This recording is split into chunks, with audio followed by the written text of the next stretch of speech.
All right, folks, let's talk about the major teachings of the religion of Jainism. So in this presentation, we will discuss the foundational teachings of Jainism as proposed by the 24th Tirthankara Mahavira. And afterward, in our next presentation, we will talk about the main Jain practices or precepts. So as we learned in our previous lecture, the religion that we know as Jainism was founded by the 24th Tirthankara Mahavira. And what we learned from our textbook reading this week is that Mahavira participated in radical forms of asceticism, such as the denial of clothing, the denial of certain kinds of food, the denial of friendship and companionship, and the denial of sexual relations, among other things. And by participating in these ascetic practices, as well as meditation, the Jain tradition teaches us that Mahavira was able to attain enlightenment and eventually moksha.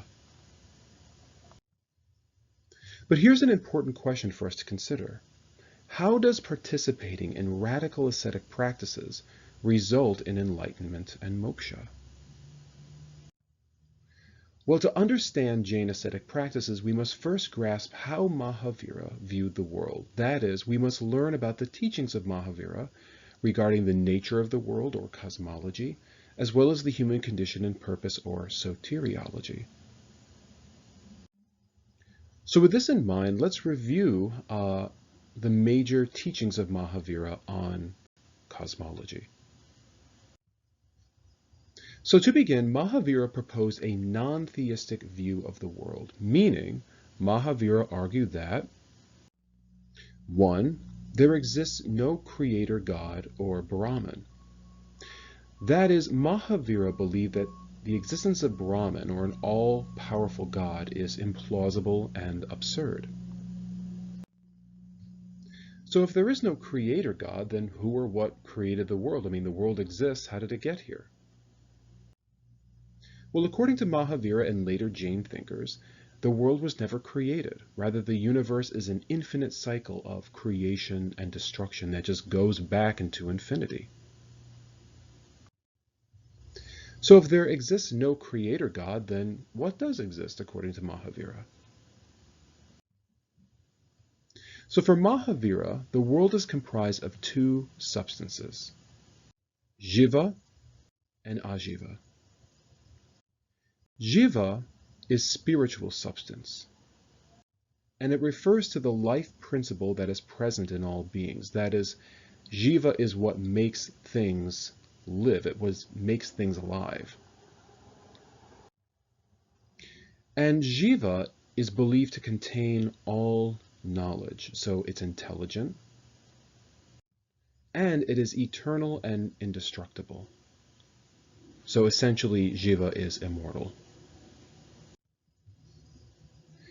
And then we also have Ajiva, which refers to material substance, which is just dead matter. It contains no knowledge, so it's not intelligent. And as opposed to Jiva, which is immortal, Ajiva is mortal, subject to decay and destruction. So the world is essentially a mixture of Jiva and Ajiva. So for example, we as human beings, we have a body or a material self, Ajiva, but we are also comprised of a immortal life force, or Jiva. And essentially, the way Mahavira views the world is that Jiva, or the spiritual substance, is trapped in Ajiva. So the spiritual life force that exists in the world is weighed down by matter. Now, what causes Ajiva to weigh down Jiva? And this brings us to our third teaching, karma. That is, karma, translated as desire, binds Ajiva to Jiva. So for Mahavira, karma is like this sticky substance which causes matter to weigh down the spirit to the material world. So the more we desire, the more matter weighs down the spirit to earth. So all living beings, humans, animals, insects, plants, etc., all living things are caught in this endless cycle of karma. because when we desire, this causes ajiva to stick to our jiva, weighing the jiva down to the world, resulting in constant rebirth or samsara. So with this in mind, let's take a look at Jain soteriology, the teachings on the human condition and solution. So like the gurus of the Upanishads, Mahavira does not view reincarnation as a good thing.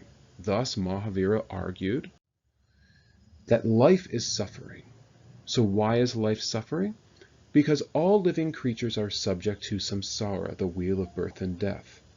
And being that the world is infinite, it hasn't been created and it won't be destroyed, this means that all beings will experience birth and death an infinite number of times, not to mention experience all of the pains and sorrows of life. So all the pains and sorrows of life, we just get to relive over and over and over again to infinity.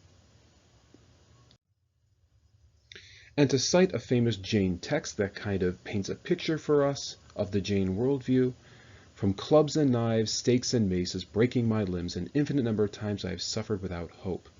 By sharp-edged razors, by knives and shears, many times I've been drawn and quartered, torn apart and skinned. Ever afraid, trembling in pain and suffering, I have felt the greatest sorrow and agony. In every kind of existence, I have suffered pains that have known no reprieve for a moment. So again, life is just full of sorrow and suffering that you have to experience an infinite number of times. So life is suffering, okay? So what is the cause of suffering? Karma, or desire. So as we mentioned previously, when we desire, ajiva weighs down the jiva to earth. Thus, when living beings die, the soul is not released to what is called the abode of the liberated souls, but rather remains in the material world to experience rebirth again. So what do? How do we alleviate our suffering? How are we to achieve moksha and be liberated? And this brings us to our third teaching. To achieve moksha, we must burn off karma. That is, we must eliminate desire. So the logic is that when we stop desiring, the sticky substance of karma begins to melt off the jiva, and thus the jiva is liberated from layer upon layer of ajiva. And as we practice Jain asceticism over the course of many decades or even lifetimes, more layers of ajiva are melted away, eventually resulting in the release of the jiva from samsara, which leads to the end of suffering. So this is why Mahavira practiced severe asceticism, because he denied himself of his desires and therefore liberated his jiva from the world of ajiva and thus attained moksha. And in addition, remember, the jiva is a vessel of all knowledge. That is, the jiva is like a container that holds all knowledge within it. So through insight meditation practices, Mahavira was able to extract knowledge from the jiva, resulting in enlightenment. So in conclusion, if we wish to attain moksha, according to Jainism, then we should imitate the life of Mahavira, which means to practice severe asceticism as well as certain forms of insight meditation. And hopefully, if we practice Jain asceticism over the course of many decades or even lifetimes, more layers of ajiva will melt away, eventually resulting in the release of jiva from samsara. Now with this in mind, how exactly does a Jain practice asceticism? That is, what practices are involved in Jainism? Well, that's something that we will discuss in our next presentation.